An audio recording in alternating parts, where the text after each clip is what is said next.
La iglesia de Cristo pelea la guerra a la forma de Dios. Y nosotros para eso tenemos los decretos gubernamentales. Y no podemos seguir tímidos, ni podemos seguir pidiendo permiso ni perdón. O decir lo que tenemos que decir y hacer lo que tenemos que hacer. Mayor es el que está conmigo que el que está en contra de mí. Así lo decía David: Señor, consume a tus enemigos. Nosotros necesitamos hacer las declaraciones correctas, dar el testimonio de Dios, declarar que somos más que vencedores. Porque llegó el momento, ya llegamos al punto máximo donde la iglesia de Cristo tiene que decretar lo que tiene que decir. Caminamos con una conciencia limpia, con una declaración limpia, creyendo lo que dice el Señor, diciendo lo que dice el Señor y caminando en lo que dice el Señor. Es importante que nosotros vivamos y subamos a un nuevo nivel de gloria. Hola, bienvenido a tu programa Caminando con Dios. Yo soy la pastora profeta Corey Gómez, pastora en la iglesia de Avance Global. Estamos bendecidos de poder compartir contigo nuevamente la palabra del Señor. Realmente para mí es emocionante el poder ver lo que Dios está haciendo, pero al mismo tiempo poder declarar lo que el Señor está haciendo en medio de su pueblo y en medio de las naciones. Es impresionante, hermanos. No me voy a cansar de decir que es impresionante ver de primera mano lo que Dios está haciendo, poder compartirlo contigo. Y mi oración en este día por ti es que tú puedas recibir una impartición especial de la palabra en tu corazón, que el Espíritu Santo pueda traer testimonio de esta palabra, pueda testificar en tu corazón de esta palabra y que tú puedas subir al nivel que el Señor ha preparado para ti en este tiempo. Gracias nuevamente por sintonizarme. Estoy trabajando un tema que empecé en el programa anterior, la gloria postrera. Y Dios ha puesto este tema en mi corazón porque creo que es importante que nosotros como generación profética que nos ha correspondido caminar en este tiempo, establecer la gloria de Dios, podamos entender cuáles son los parámetros de esa gloria, qué es lo que dice la Biblia al respecto para que no nos equivoquemos. Te decía en el programa anterior que hay gente que está buscando la gloria de Dios en una terminología y en una codificación que ya no existe, que dejó de ser. Verdaderamente la gloria del día de ayer, o sea, la gloria que nos precedió, si nosotros nos vamos a lo natural, en lo que es el tiempo que nos correspondió vivir, poder hablar de lo que Dios hizo en el inicio del siglo XX, derramando de su espíritu y estableciendo un mover conocido como el tiempo de Pentecostés o el avivamiento pentecostal que se da en 1906 a inicio del siglo XX. Es sumamente interesante. Yo lo decía en alguna oportunidad y yo tuve la bendición como gente de Dios, como mujer de Dios, parte del pueblo de Dios, de vivir los últimos días de ese avivamiento y realmente fueron gloriosos. Sanidades, milagros, señales, prodigios. Realmente Dios traía una convicción de pecado al individuo de tal manera que la gente caía en arrepentimiento. Podemos leer documentos históricos de lo que Dios hizo en ciudades y naciones completas por su Espíritu Santo. Sin embargo, hemos empezado un nuevo tiempo y no podemos buscar en lo nuevo que Dios está haciendo, lo que, vamos a decir, con las mismas características de la manifestación de ayer.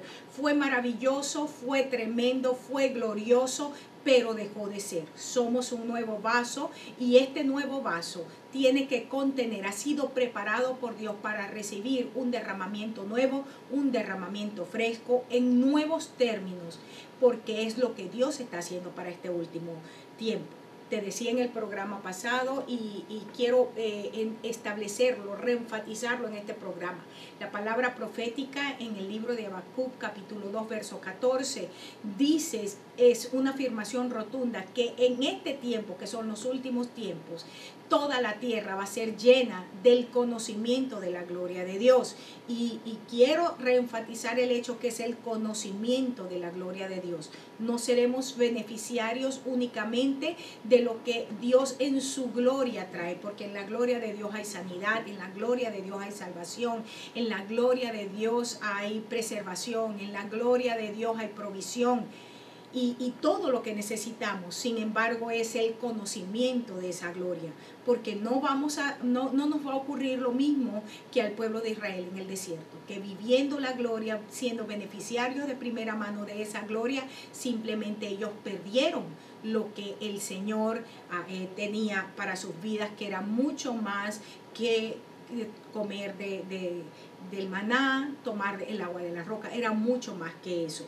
Era introducirlos en una tierra que fluía leche y miel. Esa promesa para este tiempo se llama Jesucristo, cuando nosotros, de acuerdo al apóstol Pablo en el libro de Efesios, podemos llegar a lo que es el nivel, la estatura del varón perfecto.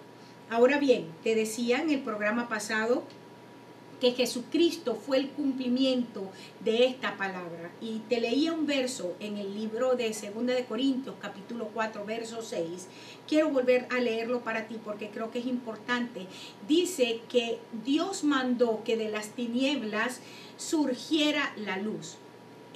Es quien brilló en nuestros corazones para que se revelara el conocimiento de la gloria de Dios en el rostro de Jesucristo.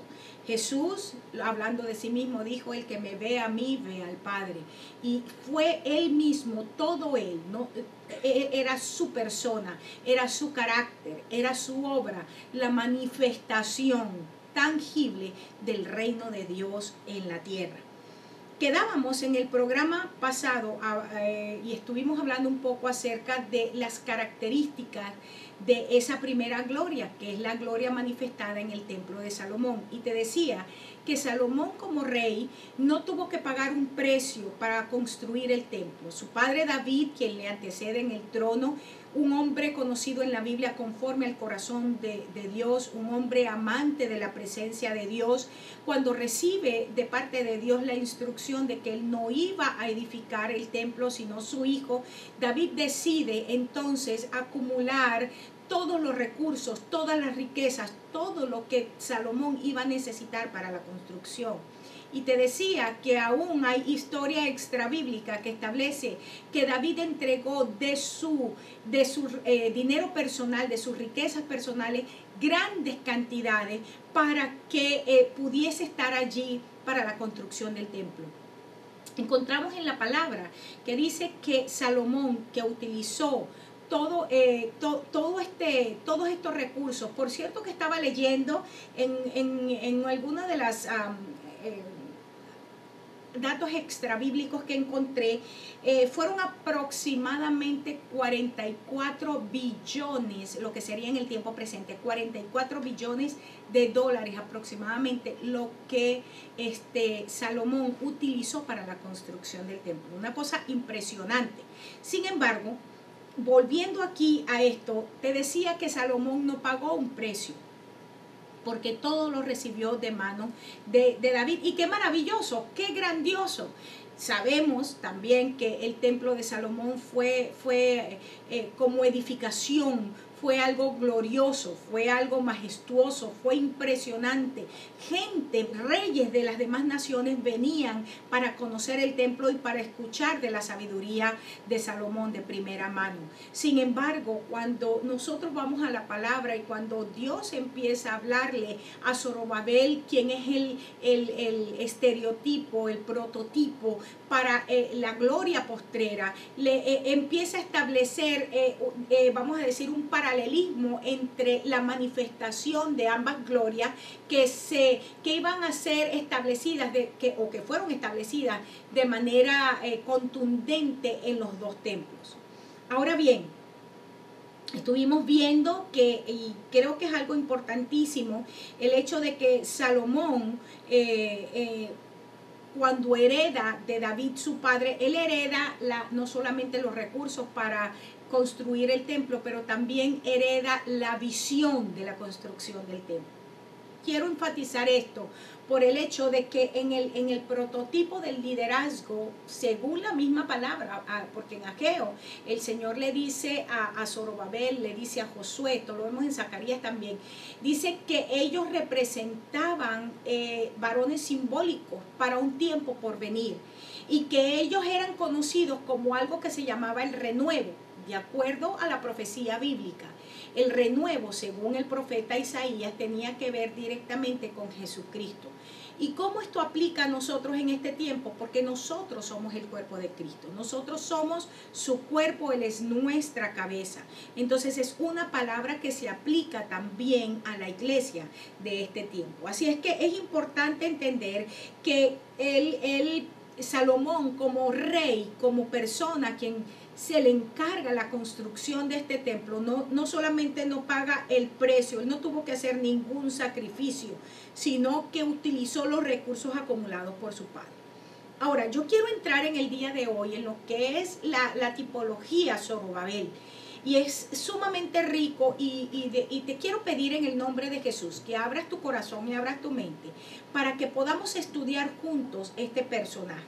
Zorobabel representa para el tiempo presente, representa lo que es la reconstrucción, lo que es la restauración y lo que es la reforma de la iglesia de Cristo en el tiempo presente.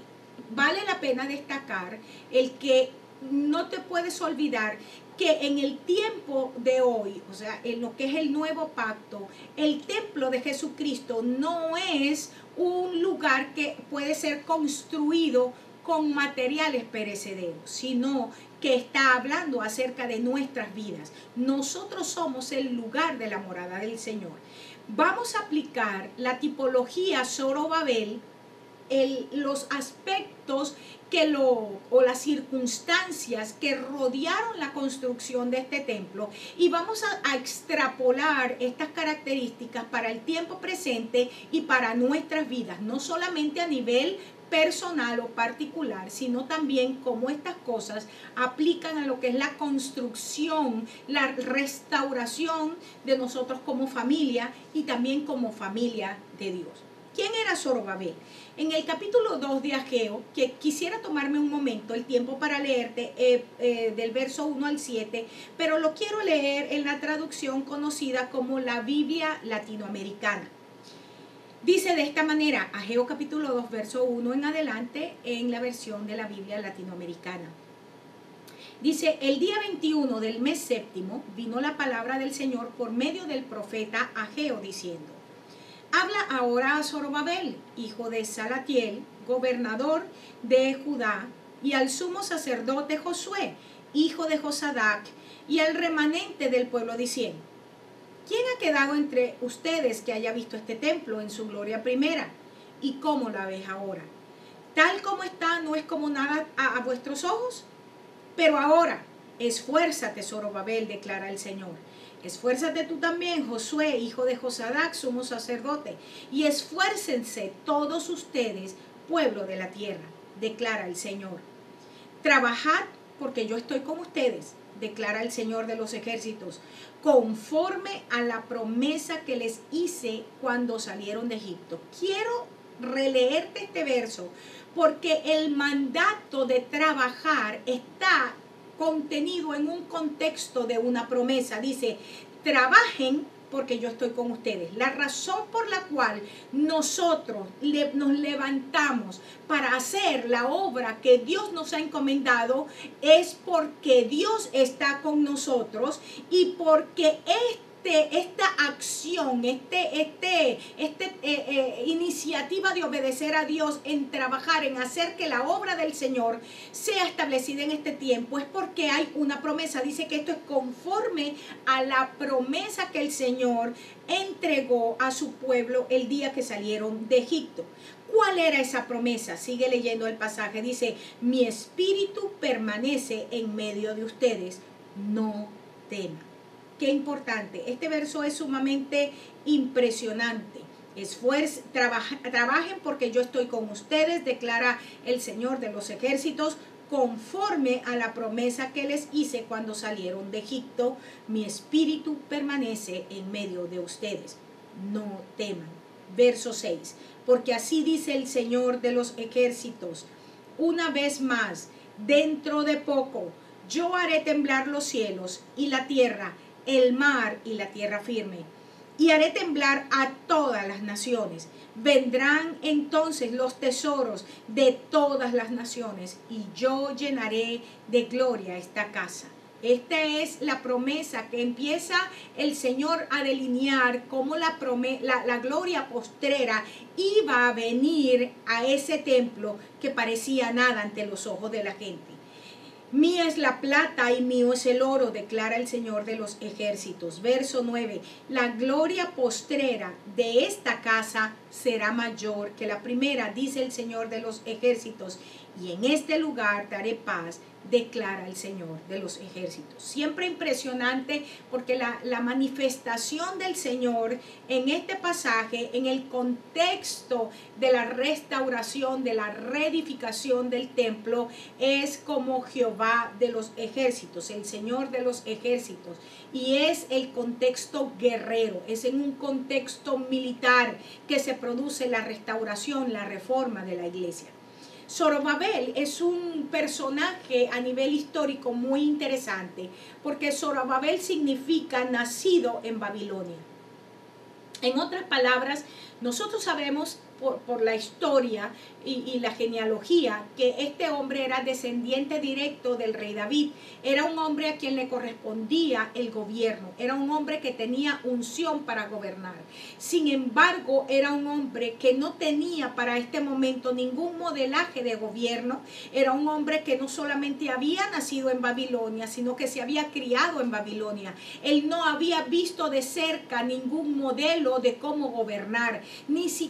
Él ni siquiera había conocido esta gloria previa, no la había visto con sus propios ojos. Zorobabel entonces recibe un llamado a gobernar a una nación que yacía en ruinas, un pueblo que estaba agobiado, cansado por la esclavitud, que se había envejecido, que había perdido la esperanza. Recuerda que este es el mismo pueblo sobre el cual Ezequiel, cuando estaba haciendo la profecía de los huesos secos, estaba hablando. Era un pueblo que había perdido la esperanza. Dice que se había secado su esperanza, habían perdido vamos a decir, esa visión de progreso en Dios. Dice que estaban sus huesos tan secos, estaban demasiado secos. ¿Cómo iban a vivir aquellos huesos? Esta es esa nación a quien Dios le dice a Zorobabel: vas a gobernar sobre ella, vas a reedificarla, vas a levantar el templo. Era un trabajo, era un desafío que sobrepasaba la capacidad y las fuerzas de Zorobabel, cuando él mismo era como dice en algún momento la palabra en el libro de Zacarías, un tizón que el Señor había arrebatado de aquel candelero y que el mismo Señor había salvado. Zorobabel era un hombre que tenía, sabemos por la historia, un hombre que tenía en cierta forma baja autoestima, porque no fue criado entre los reyes, sino que fue un hombre que se tuvo que levantar en medio de los cautivos ahí en Babilonia. Te vuelvo a decir, era un hombre que nace en Babilonia. Babilonia viene de la palabra Babel. Babel significa confusión. Y esto nos puede hablar un poco de lo que era entonces este hombre frente al desafío de gobierno. Era un hombre que no tenía una visión clara de lo que Dios podía hacer o de lo que Dios quería hacer, no solamente en él, sino a través de él y en su generación y para su generación. Es sumamente fuerte y me gusta mucho esta tipología porque de cierta manera me habla de un liderazgo en este tiempo, cuando nosotros podemos ver gente que de alguna manera no tiene los ojos al 100% abiertos. Sin embargo, una característica importante en Zorobabel era su corazón. Estaba convencido de que a pesar de todas sus limitaciones, no solamente como persona, sino también las limitaciones que tenían como nación, no tenían recursos, no podían hacer frente en sus propias fuerzas al fuerte desafío que tenían por delante, la reedificación y restauración del templo y de la nación. Este hombre entendía que a menos que el Señor estuviese con ellos, no iban a lograrlo de ninguna manera. Cuando él regresa junto con el remanente de Babilonia, por supuesto regresa, yo me imagino que al principio llegan a Jerusalén con deseos, con anhelos. Era la tierra de sus antecesores. Habían escuchado historias, muchísimas historias acerca del Dios de Israel, pero en realidad ellos como generación no habían visto el poder, el dominio, la majestuosidad de ese Dios bueno, de ese Dios poderoso. Llegan a este lugar que había sido quemado, que había sido destruido, que se había convertido en morada de chacales. Llegan ahí con la visión de restaurar. Y te vuelvo a decir, a pesar de que Ciro como rey había abierto las puertas para que ellos regresaran, y aún Ciro le entrega parte de los recursos para la reconstrucción, sin embargo nada de esto era suficiente para tan ardua tarea. Sabemos que Zorobabel es de los primeros que regresa, junto con Esdras, Josué, el sumo sacerdote. Luego vemos hubo varios grupos que vienen. Sabemos que dentro de los últimos grupos estuvo Nehemías, quien se establece como gobernador lo que fue a nivel civil, para poder restaurar los muros de la ciudad. Estuve compartiendo con ustedes en alguno de mis temas en otro tiempo. Este es más o menos el contexto en el cual Zorobabel, Josué, los ancianos de Israel se encuentran.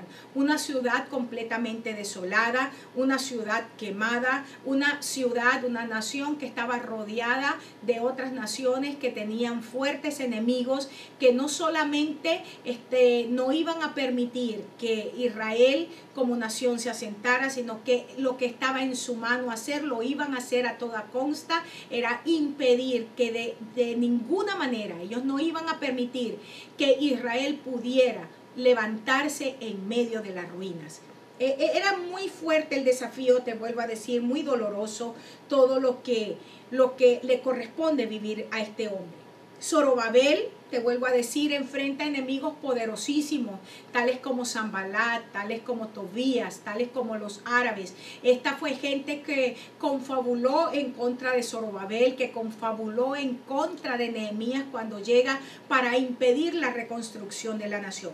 Pero qué maravilloso es saber que mientras más fuertes nuestros enemigos, más poderosa es la manifestación de Dios. Mientras mayores son los problemas que tú y yo podemos enfrentar para poder enfrentar el desafío que tenemos por delante planteado por Dios para nuestras vidas, muchísimo mayor es la mano de Dios sobre nosotros. Más poderosa es la mano del Señor con nosotros para llevarnos adelante. Cuando el Señor establece, y es en este contexto donde el Señor, a través de una palabra profética de ánimo, de esperanza, le dice a Zorobabel: Zorobabel, mira todo lo que tienes delante de ti, pero quiero decirte que no es en tu fuerza, no es con tu poder, no es con tus recursos, no es con el montón de gente bien preparada para la guerra que tú crees que vas a poder salir adelante. Es con mi Espíritu Santo, dice el Señor. Esa misma palabra que Dios le entrega a Zorobabel fue una cosa impresionante, la visión como la que tiene Zacarías en el mismo tiempo. Recuerda que Zacarías y Ageo, que están profetizando para el mismo tiempo, para el mismo pueblo, aunque de diferentes lugares. Zacarías tiene la visión donde dos olivos eran la fuente para que el aceite de la unción se moviera. Y es una cosa impresionante esa visión de Zacarías. Es en ese contexto, el Señor dice, es por mi Espíritu Santo, es por lo que Dios derrama sobre nuestras vidas. Y quiero decirte, hermano, cada vez como mujer de Dios, que delante de mí están los desafíos que el Señor plantea con respecto al nuevo tiempo, nuevos lugares para poseer, nuevos territorios para conquistar, nueva revelación que bajar para poder establecerla, entregarla al pueblo de Dios. Cosas que el Señor pone delante de nosotros para hacer realmente, y en muchísimas ocasiones, de hecho son más las veces que me siento incapacitada para lograrlo, pero esta palabra resuena en mi corazón. No es en tu fuerza, no es en tu poder, no es en tu autoridad, no es en tu conocimiento, es en el poder del Espíritu Santo que nos ha sido dado a cada uno de nosotros como creyentes, como hijos del Señor, que son las arras para que nosotros podamos alcanzar la promesa. Estoy bendecida en este día de poder declarar sobre tu vida que cualquier sea la circunstancia que enfrentas, la promesa del Señor es un sí y un amén en Cristo. Y esa promesa, el día que salió del corazón de Dios y fue decretada por Él sobre tu vida, esa palabra es la que activa en ti las habilidades, las destrezas que tú necesitas para enfrentar el nuevo tiempo. Vuelvo a decirte, los enemigos de Zorobabel trataron de engañarlo de diferentes maneras, trataron de seducirlo de muchísimas maneras. Sin embargo, Zorobabel había aprendido la lección. Sabía que la razón por la cual como nación habían sido llevados al cautiverio, la razón por la cual habían sido destruidos, fue porque en ese tiempo ellos prevaricaron en contra del Señor. Ellos trajeron dioses ajenos a sus vidas, se olvidaron del Señor.